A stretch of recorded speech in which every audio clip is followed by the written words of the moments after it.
A balloon vendor has 2 red, 3 blue and 4 green balloons.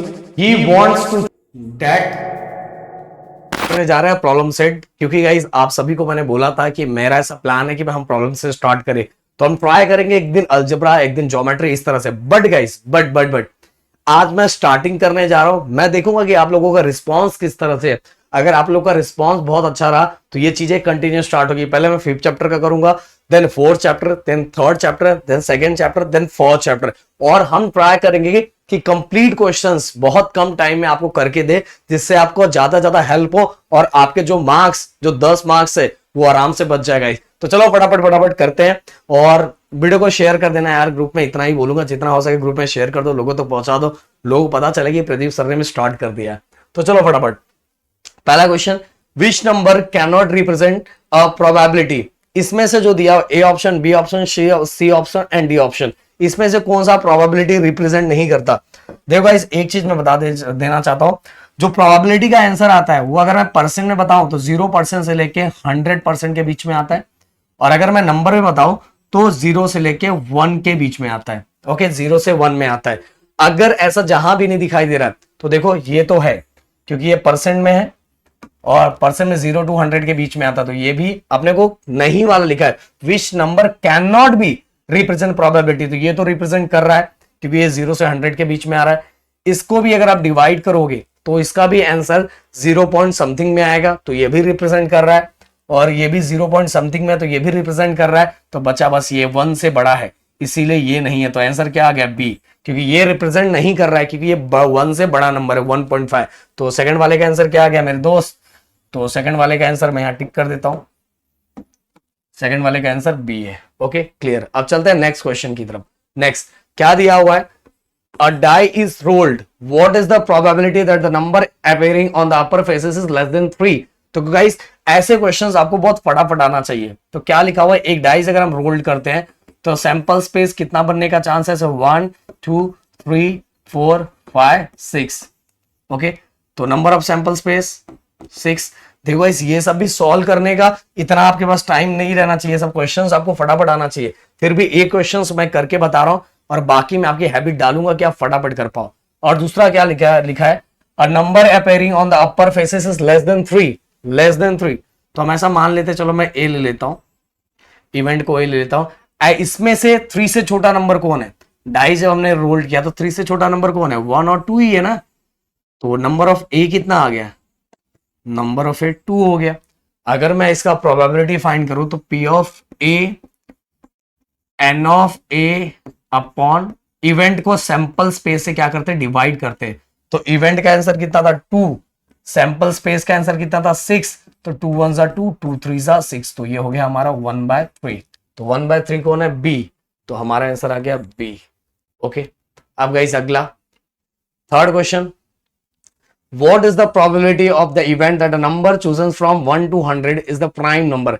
देखो इस 1 से 100 के बीच में, आप याद ही कर लो, 1 से 100 के बीच में से प्राइम नंबर आप सभी को पता है। प्राइम नंबर एक ऐसा नंबर या तो 1 से डिवाइड हो, या तो 1 के टेबल में, या तो 1 के टेबल में तो सब आता है, 1 के टेबल में और खुद के टेबल में, और किसी के टेबल में ना आता हो।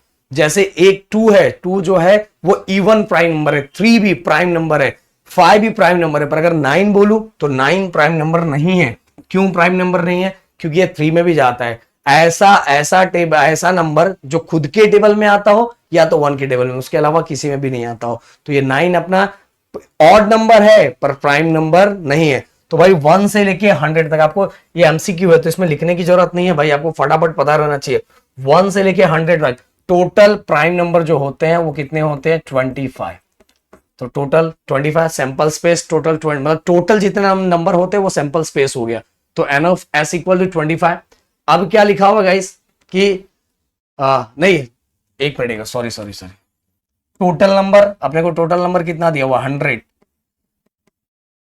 और इवेंट क्या दिया हुआ, उसमें से क्या चूज करना है, उसमें से अपने को चूज करना है प्राइम नंबर। तो टोटल प्राइम नंबर 1 से 100 के बीच में कितना होता है, 25।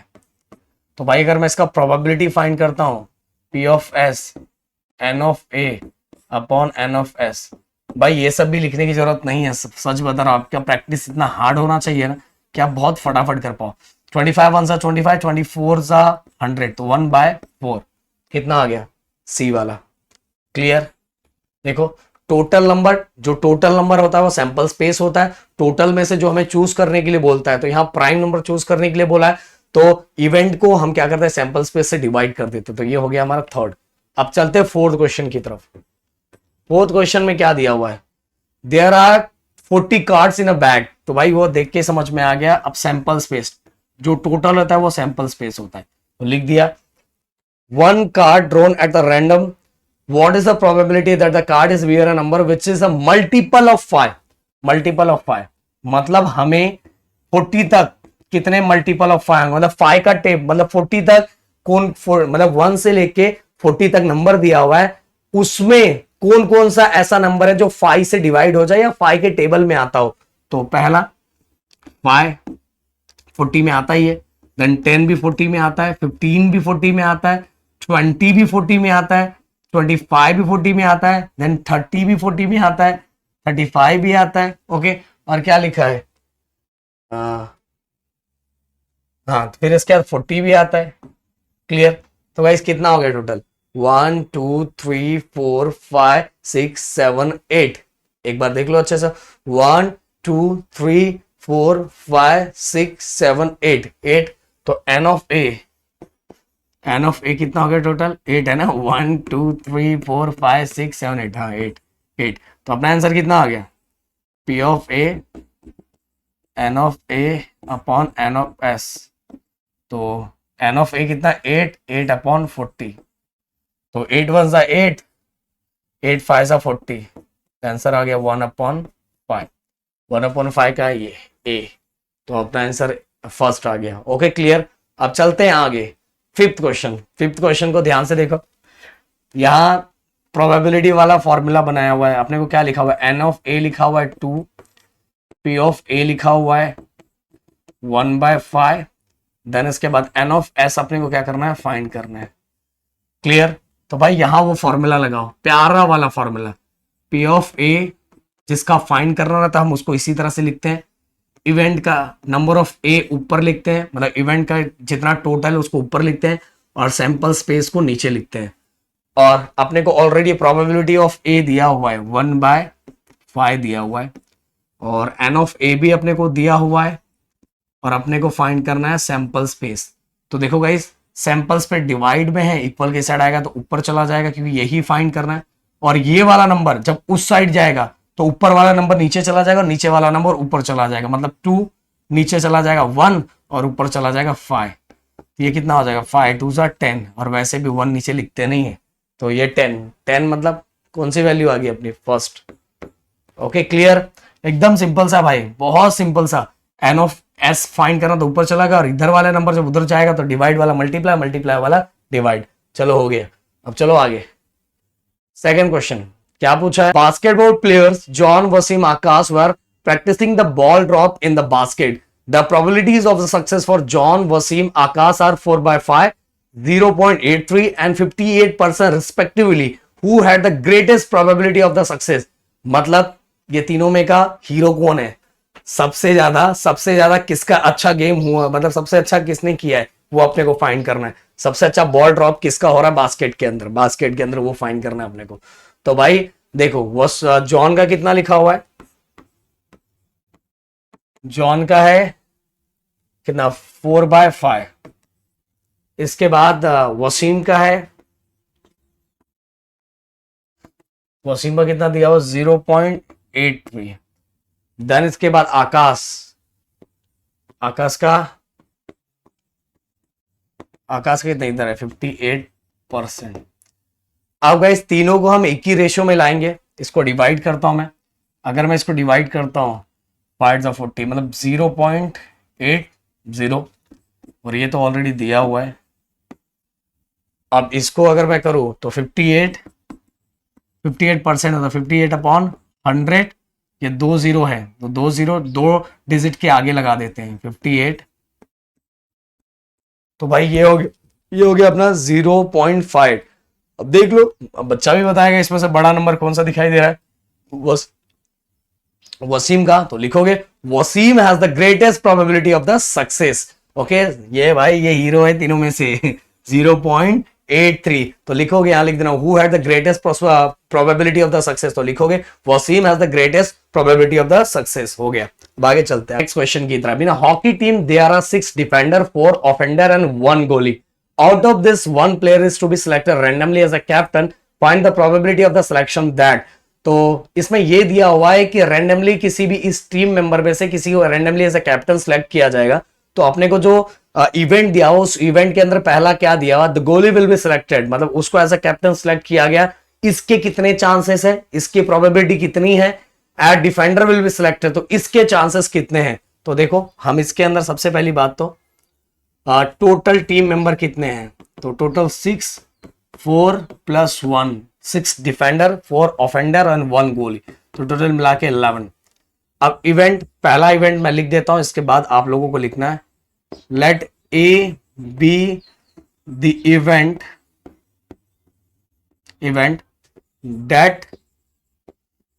that the captain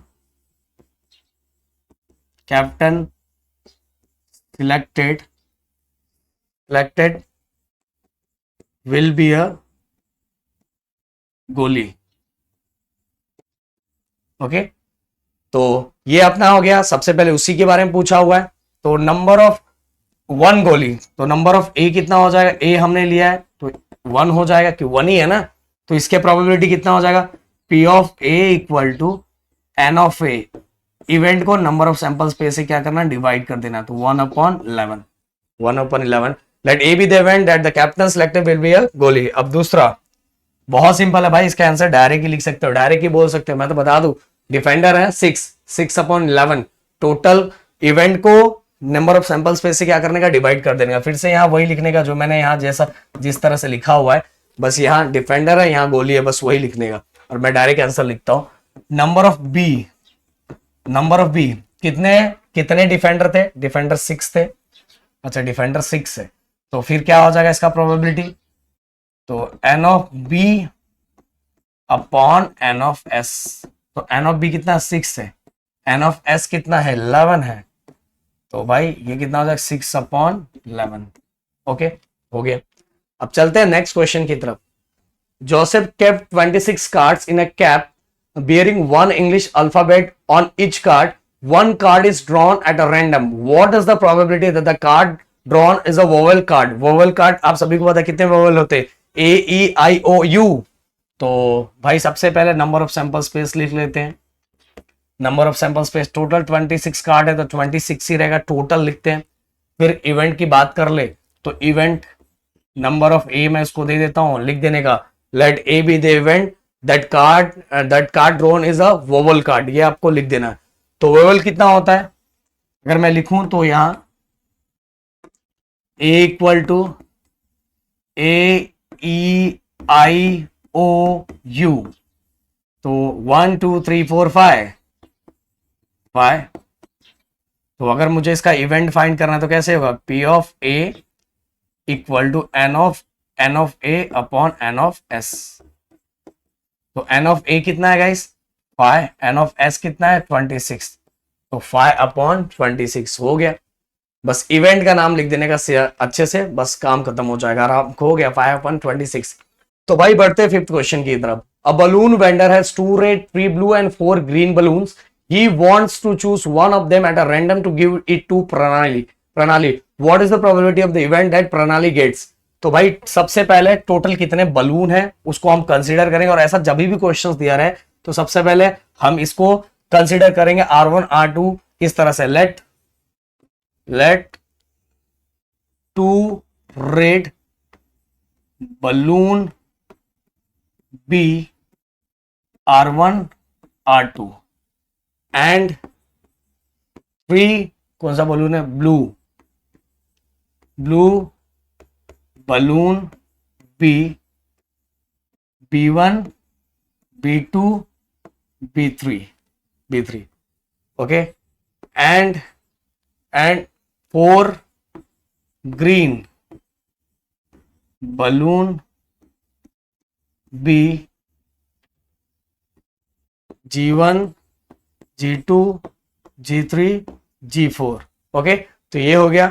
अब नंबर ऑफ सैंपल स्पेस कितना, सैंपल स्पेस में लिख दूं इसको अच्छे से, देखो रेड R1 R2 और फिर इसके बाद B1 B2 B3, three blue balloon है। इसके बाद क्या है, ग्रीन, ग्रीन को G1 G2 G3 G4। तो टोटल कितना हो गया, 1 2 3 4 5 6 7 8 9। तो नंबर ऑफ सैंपल स्पेस कितना हो गया, 9। वैसे तो गाइस आप डायरेक्ट भी काउंट कर सकते थे, 4 5 6 6 और 3 9, बट गाइस आपको इस तरह से लिख के दिखाना पड़ेगा। बार बार बता रहा हूं। अब अपने को इवेंट, इवेंट में क्या लिखा हुआ है, what is the probability that the pen is blue. तो ब्लू होने के प्रोबेबिलिटी कितने कितने चांसेस हैं। तो भाई सबसे पहले तो आप यहाँ इवेंट लिख देना, इवेंट को कोई भी नाम कंसीडर कर लेना। मैं यहाँ ए ले लेता हूं, और ब्लू पेन कितने हैं अपने पास, ब्लू 8।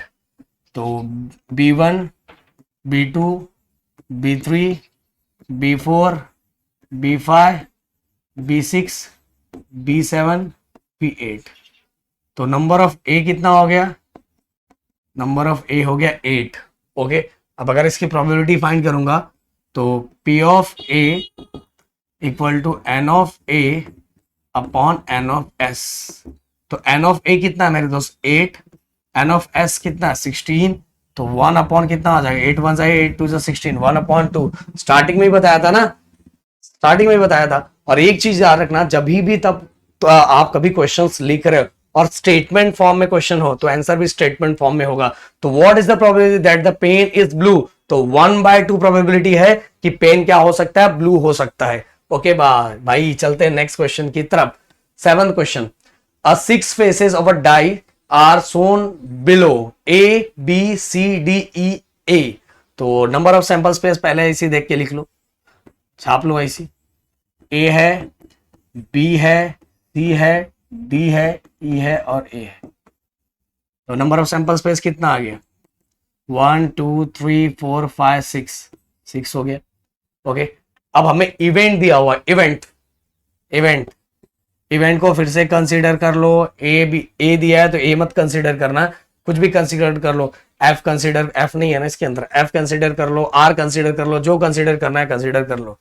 तो हम समझ लो आर कंसीडर कर लेते हैं, आर, क्योंकि इसमें ABCD दिया है तो ए कंसीडर करना अच्छा नहीं लगता। ए अपीयर्स ऑन अपर फेसेस, कितने बार ए अपीयर हुआ है, 1 2, 2 बार, वहां ए 2 बार हुआ है। तो एन ऑफ आर क्या आ गया, 2। ओके, अब अगर मुझे इसकी प्रोबेबिलिटी फाइंड करने के लिए बोले तो P of R equal to N of R upon N of S। इस बार मैंने इवेंट का नाम R लिया क्योंकि इसमें ABC दिया था इसलिए मैंने ले लिया। तो 2/6, 2/6, 2 1 जा 2, 2 3 जा 6, तो 1/3 आ गया पहले वाले का 1/3। दूसरे वाले का गाइस मैं आप लोगों को छोड़ के जाता हूं, मैं देखना चाहता हूं कितने बच्चे, डी वैसे दिख रहा है, डी ऐसे यार इतना सिंपल चैप्टर है ना, इतना सिंपल चैप्टर है कि भाई आप इसको आराम से कर सकते हो। डी दिखा हुआ है, बस आंसर में बता रहा हूं, समझ जाओ, इशारों में बता रहा हूं, इशारों में। बस उसको सैंपल स्पेस से क्या करना है, डिवाइड कर देना है, सैंपल स्पेस से डिवाइड कर देना है। बस अब मैं देखना चाहता हूं कितने बच्चे इस क्वेश्चन को करके दिखाते हैं। और यहां आज मैंने टोटल 7 क्वेश्चंस किए। अगले प्रॉब्लम सेट में, मतलब अगले वीडियो में अगर आप लोगों का रिस्पांस बहुत अच्छा मिला तो आगे के सभी क्वेश्चंस हम कर डालेंगे।